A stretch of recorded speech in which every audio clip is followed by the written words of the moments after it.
Joe, I'd like for you to tell me, please, what is pertussis? I just really don't know. Pertussis is whooping cough. I have no idea. Welcome to Community Matters, brought to you by Washington County Department of Health and Human Services. I'm your host, Andy Cartmill. We'll be coming to you each month with a variety of topics and guests with the goal of keeping you safe, healthy, and well-informed. Today, we'll be talking about pertussis, or whooping cough. Our guest is Dr. Jennifer Vines, the Tri-County Health Officer. Welcome, Dr. Vines. Thank you. It's a pleasure to be here. Wonderful. I guess the first thing I should ask you is, what does a health officer do? So health officer is a title for the county public health physician, and I'm actually a family doctor by training, but I had a special interest in public health and prevention, so I'm actually board certified in preventive medicine as well, and it's my job to take care of the entire population of Washington County.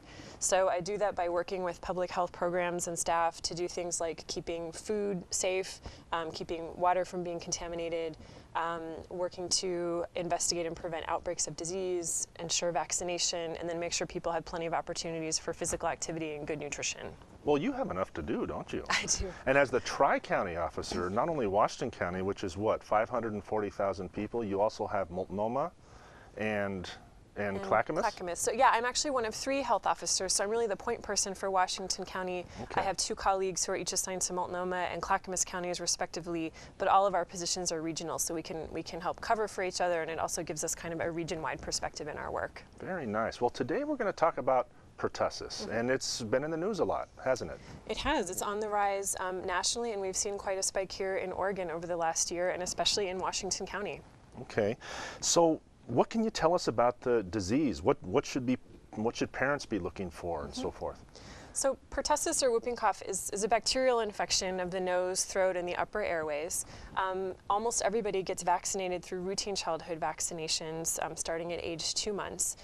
But it makes a resurgence because sometimes the vaccination wears off, or on occasion some people choose not to be vaccinated. But the disease itself, it's dangerous for little kids because their airways are so small. They cough, and they can actually have trouble breathing and end up with pneumonia and even end up hospitalized. For the rest of us, it starts out usually as a cold and then turns into a real persistent barking cough. And unfortunately, it's not life-threatening for those of us, beyond infancy, but it's a terrible disease. It has a nickname of the 100-day cough because people just have this persistent nagging cough. Now, you said starting at 2 months with the vaccination, so I would imagine those most susceptible would be under 2 months. And then you would recommend for parents and siblings and everyone to be vaccinated at home to protect the child. Yeah, so we actually consider infants under 12 months to be at highest risk. Even higher risk are those infants less than 6 months, and then certainly newborns are in the highest risk category because infants get vaccinated over the course of that first year of life, and then there are some boosters later in childhood to complete the series. But we consider really infants under 12 months to be vulnerable, again, with the spectrum, the younger the baby, the more vulnerable they are. So it's really important that anybody with contact with an infant make sure that their vaccines are updated and that they have the Tdap booster, which is recommended in later childhood, adolescents, and adults as just a one-time update to the pertussis vaccine series. Okay. And pregnant women, they can get the shot too, and it's recommended that they do? They can. It's actually really important that they do, typically late second trimester or third trimester, so with enough time to mount an immune response before they have a vulnerable newborn at home. Okay.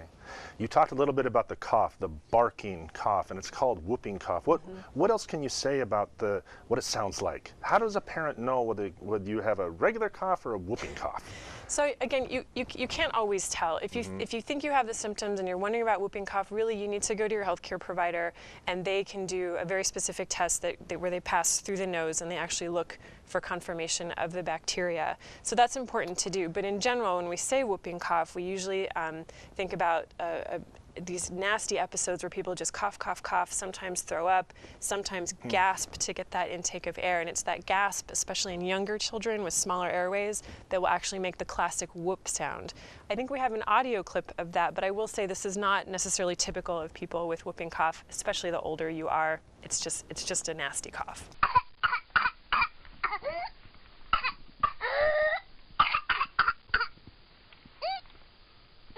Tell me how whooping cough can be spread person to person. What do you think? Well, from what I know, what I imagine, I guess it would be through just kids coughing and spreading through the air, diseases, the microbes just going through the air? I assume contact between someone who has it already. Person to person, probably, Okay. aerosols and stuff like that. Okay, so you think it's through the air Yes. and things like that? Yeah. How is it spread? So it's spread by coughing.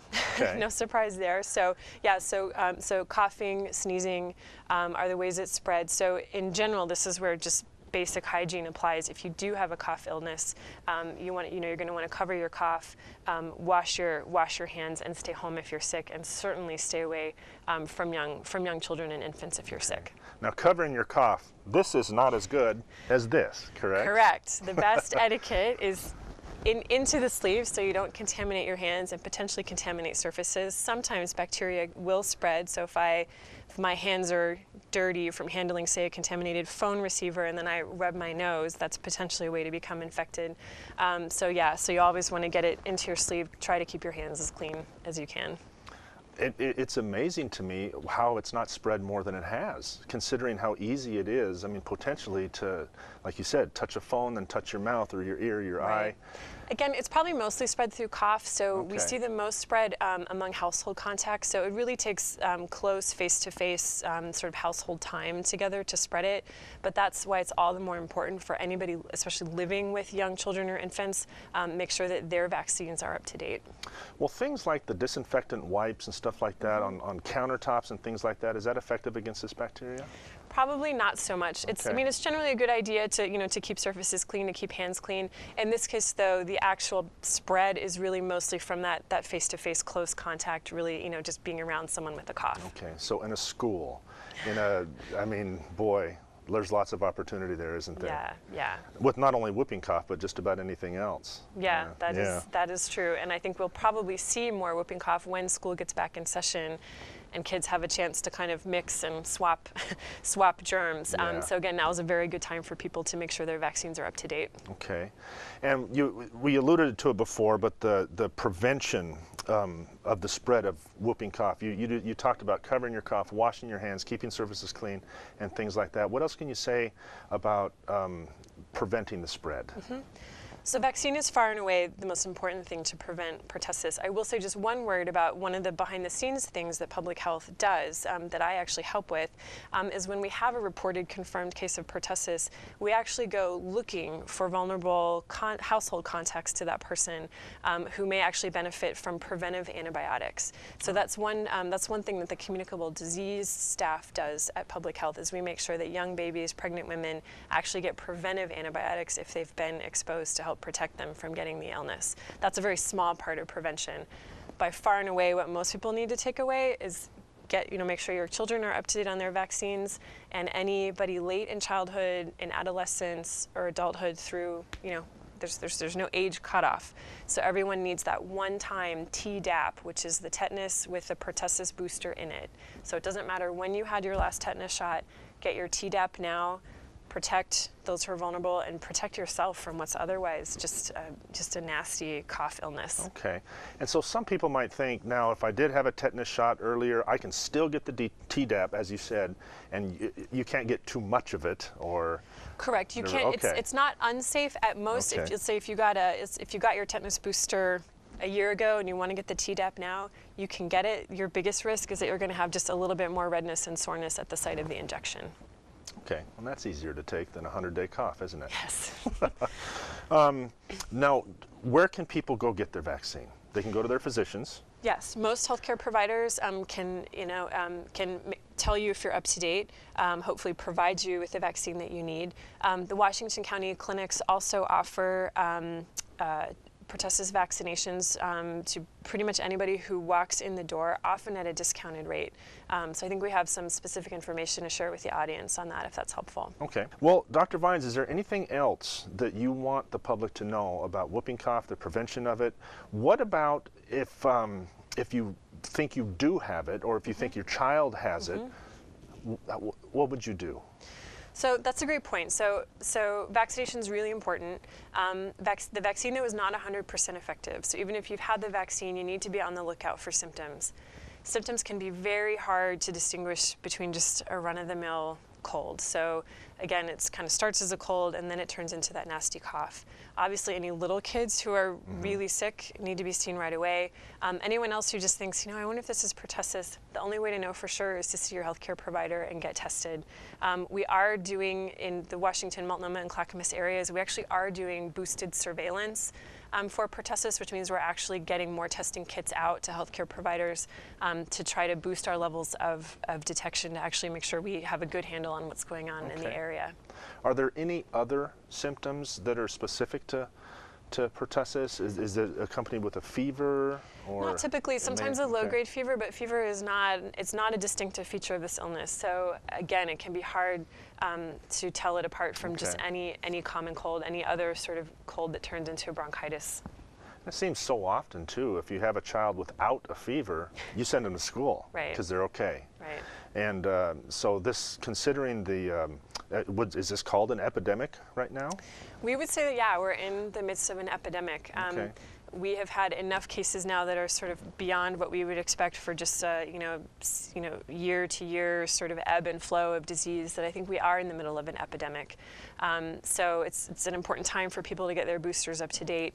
And again, you have to think about it first. If you think you may have pertussis or your child may have pertussis, again, get them into a healthcare provider and ask specifically if they can do the test. Okay. Can you tell me who is at greatest risk for being the most sick with pertussis? I would imagine little kids or the elderly. I would say older folks, those who are deteriorating health. Yeah, mostly kids, especially kids, yeah. Probably infants. Okay. So years ago, whooping cough it's always been a part of our lives, it seems. And I know back in the day, whooping cough also accounted for a number of deaths back in the 20s, 30s, 40s, even more so than some of the more popular things we've heard of. So how has the number of cases changed since way back when to now? Right, so whooping cough used to be a common childhood disease and a common, sadly, killer of babies. If you look at the numbers historically, you see that it was really high along with all the other infectious diseases of childhood that have since been almost eradicated through vaccination. So you see a strong drop-off around, I think, 1940s, 1950s when the vaccine was introduced. Again, cases started to climb in the 90s. That was when the Tdap booster was introduced, and so we're on the decline again. Of course, right now, we're just experiencing a little bump here locally and nationally, so it's a helpful reminder for everyone to take advantage of the vaccines that we have at our disposal and make sure to get vaccinated. Okay. Dr. Vines, is there anything else that you would like to let people know before we sign off? No, just to not hesitate to get vaccines up to date. Remember that flu season is coming as well, so that's another cough illness that people are going to want to avoid. And for people to talk to their healthcare providers or contact the Washington County clinics for any information they need around vaccination. Wonderful. Well, thank you very much for being here and sharing all your knowledge with us. Thank you. And until next time, this is Andy Cartmill with Community Matters.